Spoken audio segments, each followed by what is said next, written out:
तो दोस्तों हाल ही में फिलहाल आपको तो विशाल मेगा मार्ट का आईपीओ देखने को मिला हुआ था, जिसमें काफ़ी अच्छा खासा लिस्टिंग गेंस भी मिला था। एंड लिस्टिंग के बाद भी ये जो कंपनी है हमें अभी तक काफ़ी अच्छा खासा रिटर्न बना के दे रही है। इसीलिए फिलहाल विशाल मेगा मार्ट के जैसे ही एक और कंपनी अपना आईपीओ 19 अगस्त से लेके आ रही है। जी हाँ दोस्तों, हम लोग बात कर रहे हैं पटेल रिटेल आईपीओ के बारे में। ये भी कंपनी विशाल मेगा मार्ट के जैसे ही एक कंपनी है। तो आज के इस वीडियो में दोस्तों हम लोग बात करेंगे कि क्या पटेल रिटेल विशाल मेगा मार्ट जैसी लिस्टिंग है या फिर लिस्टिंग के बाद चलेगी या फिर नहीं चलेगी। तो आप दोस्तों बस इस वीडियो के अंत तक बने रहें, क्योंकि इस वीडियो में हम लोग इस आईपीओ के हर एक डिटेल को एकदम से डिटेल में डिस्कशन करने वाले हैं। वो या तो कंपनी के फंडामेंटल के बारे में हो गया, बिजनेस के बारे में हो गया, या फिर मोस्ट इंपॉर्टेंट इसके वैल्यूएशन के बारे में हो गया। सब कुछ देखते हुए बात करेंगे कि हमें इस आईपीओ में अप्लाई करनी चाहिए या फिर नहीं करनी चाहिए। एंड अप्लाई करनी चाहिए तो लिस्टिंग गेंस के लिए अप्लाई करनी चाहिए या फिर लॉन्ग टर्म का व्यू लेके हमें इस आईपीओ में अप्लाई करनी चाहिए। तो चलिए फिर बिना किसी देरी के सीधा वीडियो में आगे बढ़ते हैं। लेकिन उससे पहले दोस्तों, अगर आप इस चैनल पर नए हैं तो कृपया इस चैनल सब्सक्राइब कर इस वीडियो को एक लाइक जरूर दीजिए।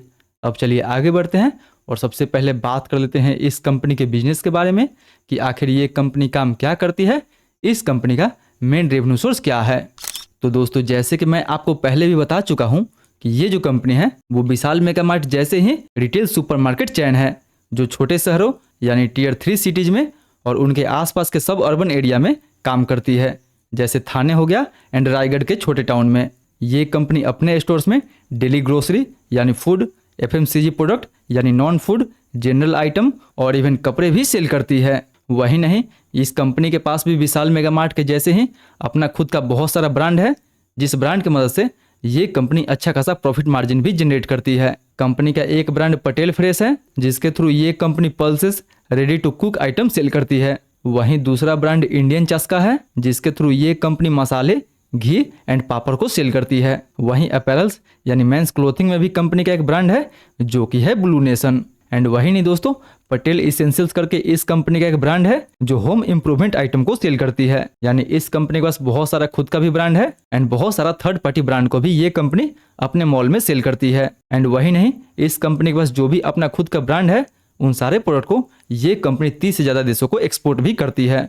यानी जो भी पटेल फ्रेश एंड इंडियन चस्का का मसाला, घी, पापड़, पल्सेस या फिर रेडी टू कुक फूड हो गया, उन सभी सामानों को ये कंपनी 30 से ज़्यादा देशों को एक्सपोर्ट भी करती है, जो इस कंपनी के लिए काफ़ी अच्छी बात है। वहीं केवल महाराष्ट्र के अभी 2 ही डिस्ट्रिक्ट में इस कंपनी का लगभग 43 के आसपास स्टोर है। मतलब अभी फिलहाल इस कंपनी जो प्रेजेंस है वो अभी केवल महाराष्ट्र तक ही सीमित है, जिसको आप एक कंसर्न के रूप में भी देख सकते हैं। बट जो भी ये कंपनी मसाला, दाल या फिर पापड़ बनाती है, उनको ये कंपनी इंटरनेशनल मार्केट में भी सेल करती है, जो कि काफ़ी अच्छा माना जाएगा इस कंपनी के लिए। वहीं अगर बात करें इस कंपनी के फंडामेंटल के बारे में, तो नो डाउट दोस्तों, एक्सेप्ट रेवेन्यू, कंपनी का फंडामेंटल आपको ईयर ऑन ईयर बेसिस पे काफ़ी अच्छा नज़र आ सकता है। बिकॉज रेवेन्यू के अलावा इस कंपनी के प्रॉफिट एंड प्रॉफिट मार्जिन में आपको ईयर ऑन ईयर बेसिस पे काफ़ी अच्छा खासा ग्रोथ देखने को मिल जाएगा। बट अगर बात करें कंपनी के रेवेन्यू के बारे में, तो कंपनी के रेवेन्यू में आपको कोई भी कंसिस्टेंसी नज़र नहीं आएगी, क्योंकि FY23 में इसका रेवेन्यू ऑलमोस्ट 1000 के ऊपर था, जबकि अगर FY24 में देखा जाए तो इसका रेवेन्यू लगभग 815 करोड़ के आसपास था। बट अभी FY25 के बारे में बात करें तो अभी फिलहाल इसका रेवेन्यू लगभग 820 करोड़ के आसपास है। यानी पिछले साल की तुलना में तो इस साल बेटर है, बट ओवरऑल देखा जाए तो ओवरऑल इसके रेवेन्यू में हमें कोई कंसिस्टेंसी नज़र नहीं आ रही है।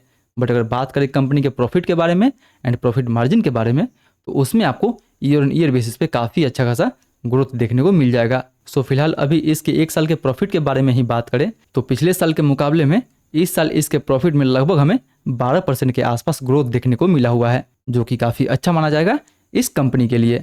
वहीं इसका ROE 19%, ROCE 14%, EBITDA लगभग 8% एंड डेट टू इक्विटी 1.34 का है। मतलब दोस्तों अभी इस कंपनी के ऊपर टोटल 180 करोड़ का डेट पड़ा हुआ है, जो कि इसके मार्केट कैप के हिसाब से कहीं ज़्यादा है। बट ये कंपनी इस आईपीओ से जो भी फंड रेज करेगी, उनमें से लगभग 60 करोड़ का जो फंड होगा वो कंपनी अपने डेट को रिपेमेंट करने के लिए यूज करेगी। यानी इस आईपीओ के बाद काफ़ी हद तक इस कंपनी का लोन कम होने वाला है। सो अगर ओवरऑल बात करें तो मिला जुला के कंपनी जो फंडामेंटल है वो ठीक ठाक है। बट केवल फंडामेंटल से कुछ नहीं होने वाला है दोस्तों, हमें बात करना होगा कंपनी के वैल्यूएशन के बारे में कि आखिर ये जो कंपनी है अपना आईपीओ हमें किस वैल्यूएशन पे दे रही है। या इसका वैल्यूएशन सस्ता है या फिर महंगा है। तो इसका वैल्यूएशन देखने के लिए हम लोग इस कंपनी को इसके पीर के साथ कंपेयर करेंगे एंड देखेंगे कि इस कंपनी का वैल्यूएशन कैसा है। तो अगर सबसे पहले बात करें वैल्यूएशन मैट्रिक्स यानी पी रेशियो के बारे में, तो फिलहाल पटेल रिटेल का जो पी रेशियो रखा गया है वो लगभग आपको 33 के आसपास देखने को मिल जाएगा, जबकि एवेन्यू सुपरमार्ट यानी डी मार्ट का पी रेशियो लगभग आपको 123 के आसपास देखने को मिलेगा एंड विशाल मेगा मार्ट का भी पी रेशियो लगभग आपको 100 से ऊपर ही देखने को मिल जाएगा। सो फिलहाल अगर इन दोनों बड़ी कंपनी के मुकाबले देखा जाए तो पटेल रिटेल का पी रेशियो इन दोनों बड़ी कंपनी के मुकाबले काफी सस्ता रखा गया है, बिकॉज पटेल रिटेल का पी रेशियो 33 के आसपास है, जबकि इन दोनों का पी रेशियो लगभग आपको 100 से ऊपर ही देखने को मिल जाएगा।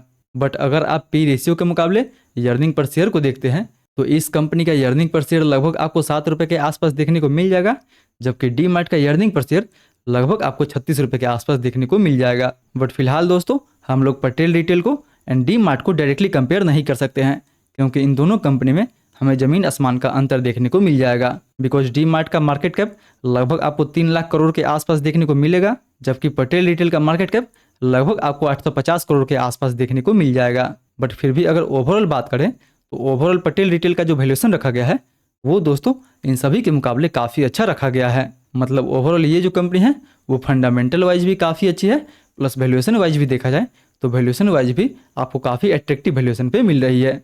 वहीं अगर बात करें इस आईपीओ डिटेल के बारे में तो ये जो आईपीओ है वो 19 से 21 अगस्त के बीच में ओपन रहेगा। तो याद रहे दोस्तों कि 19 से 21 अगस्त के बीच में आपको 4 मेन बोर्ड आईपीओ देखने को मिल जाएगा।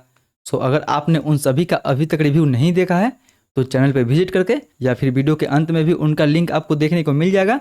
तो मेक श्योर कि ये सभी आईपीओ ओपन होने से पहले आप इनका फुल रिव्यू देख ले, ताकि आपको पता लग सके कि कौन से आईपीओ में आपको अप्लाई करना चाहिए एंड किस आईपीओ को आपको अवॉइड करनी चाहिए। सो फिलहाल याद रखें कि 19 से 21 अगस्त के बीच में आपको 4 मेन बोर्ड आईपीओ ओपन होते हुए नजर आ जाएगा। वहीं इसका प्राइस बैंड के बारे में बात करें तो इसका प्राइस बैंड 237 रुपये से लेकर 255 रुपये पर शेयर रखा गया है। हालांकि अगर आप इस कंपनी में काम करते हैं तो आपके लिए पर शेयर पे 20 रुपये का एडिशनल छूट भी दिया गया है। सो आप चाहे तो इस आईपीओ में एम्प्लॉय कोटा में अप्लाई कर सकते हैं या फिर रिटेल कोटा में अप्लाई कर सकते हैं। यानी जो लोग भी इस कंपनी में काम करते हैं वो एक आईपीओ में 2 बार अप्लाई कर सकते हैं, एक एम्प्लॉय कोटा में और एक या तो रिटेल कोटा में या फिर एचएनआई कोटा में। वहीं इशू साइज के बारे में बात की जाए तो इस आईपीओ का इशू साइज लगभग 243 करोड़ का होने वाला है, जिसमें से 217 करोड़ के आसपास फ्रेश इशू एंड लगभग 25-26 करोड़ का ऑफर फॉर सेल रहेगा। यानी मैक्सिमम पैसा कंपनी के पास जाने वाला है, जिसको ये कंपनी अपने बिजनेस ग्रोथ के लिए एंड डेट को रिपेमेंट करने के लिए यूज करेगी। वहीं 10 रुपये के फेस वैल्यू पे मिनिमम हम इसमें 1 लॉट अप्लाई कर सकते हैं। एक लॉट में हमें 58 शेयर मिलेगा, जिसके लिए हमें 14,790 रुपये तक इन्वेस्ट करना होगा। बात करें वहीं इस आईपीओ में कोटा के बारे में तो रिटेल के लिए इस आईपीओ में 35% का कोटा दिया गया है। जी हाँ दोस्तों, इस आईपीओ का टोटल इशू साइज 242 करोड़ का होने वाला है, जिसमें से लगभग 85 करोड़ केवल रिटेल के लिए रिजर्व रखा जाएगा। वहीं इसका आईपीओ 19 से 21 अगस्त के बीच में ओपन हो जाएगा, जिसका अलॉटमेंट आपको 22 अगस्त को देखने को मिल जाएगा। एंड बाय द वे अगर आपको अलॉटमेंट नहीं मिलता है तो आपका पैसा भी 25 अगस्त को रिफंड कर दिया जाएगा। एंड अगर आपको अलॉटमेंट मिलता है तो 25 अगस्त को ही इसका शेयर आपके डीमेट अकाउंट में क्रेडिट कर दिया जाएगा। एंड बात फाइनली करें इस आईपीओ की लिस्टिंग डेट के बारे में तो इस आईपीओ का लिस्टिंग डेट 26 अगस्त को रखा गया है। जी हाँ दोस्तों, 19 अगस्त को ये आईपीओ ओपन होगा एंड फाइनली 26 अगस्त को ये आईपीओ लिस्ट होगा।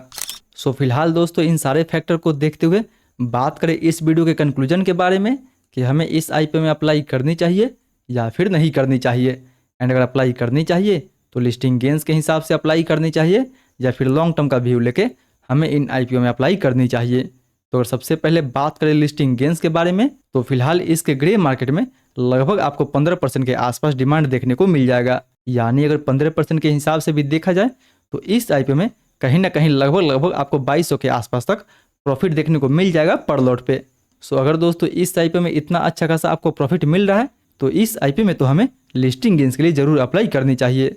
बट वहीं बात करें दोस्तों कि क्या हमें इस आईपीओ में लॉन्ग टर्म के लिए अप्लाई करनी चाहिए या फिर नहीं करनी चाहिए। सो फिलहाल देखा जाए तो नो डाउट कंपनी का बिजनेस अच्छा है, फंडामेंटल अच्छा है एंड मोस्ट इंपॉर्टेंट सबसे अच्छा कंपनी का वैल्यूएशन है। यानी ये तीनों मॉडल कंपनी का काफ़ी अच्छा है। बट देखा जाए तो कंपनी की जो फंडामेंटल है वो उतना अच्छा स्ट्रॉन्ग आपको देखने को नहीं मिलेगा, बिकॉज कंपनी के ऊपर थोड़ा सा आपको डेट भी ज़्यादा देखने को मिल जाएगा एंड रेवेन्यू में भी इसका आपको उतार चढ़ाव देखने को मिल जाएगा। सो फिलहाल कंपनी का फंडामेंटल तो उतना अच्छा नहीं है। वहीं इस कंपनी के साथ जियोग्राफिकल कंसंट्रेटेड का भी एक रिस्क बना हुआ है, क्योंकि फिलहाल कंपनी जो भी सुपरमार्केट ऑपरेट करती है वो सबका सब महाराष्ट्र के 2 ही डिस्ट्रिक्ट में आपको देखने को मिल जाएगा, एक थाने एंड दूसरा रायगढ़।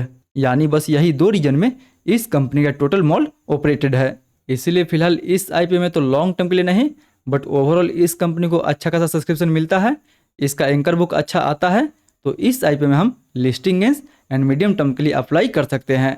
क्योंकि फिलहाल ये कंपनी एक काफ़ी छोटी कंपनी है, इसलिए लॉन्ग टर्म में इस कंपनी के साथ काफ़ी रिस्क बना रहेगा, क्योंकि इस सेक्टर में अभी कंपटीशन भी काफ़ी ज़्यादा हो चुका है एंड इस कंपनी को और भी बड़ी बड़ी कंपनी के साथ चैलेंज फेस करना पड़ सकता है। इसलिए फिलहाल मैं इस आईपीओ में लिस्टिंग गेंस के लिए एंड मीडियम टर्म के लिए पैसा लगाने वाला हूँ। बाकी बात आपका क्या ओपिनियन है, आप इस आईपीओ में लिस्टिंग गेंस के लिए, लॉन्ग टर्म के लिए या फिर मीडियम टर्म के लिए अप्लाई करने वाले हैं, वो भी हमें नीचे कमेंट करके ज़रूर बताएं। तो आई होप दोस्तों आज का वीडियो आपको काफ़ी इन्फॉर्मेटिव लगा होगा। अगर वीडियो अच्छा लगे तो वीडियो को लाइक करें, चैनल को सब्सक्राइब करें एंड जो भी आपका सवाल है मेक श्योर के नीचे हमें कमेंट करके ज़रूर पूछे। फिर मिलते हैं अगले वीडियो में, तब तक आप इन वीडियो पर टैप करके Vikram solar and Shreejit shipping IPO का फुल रिव्यू देखना ना भूलें।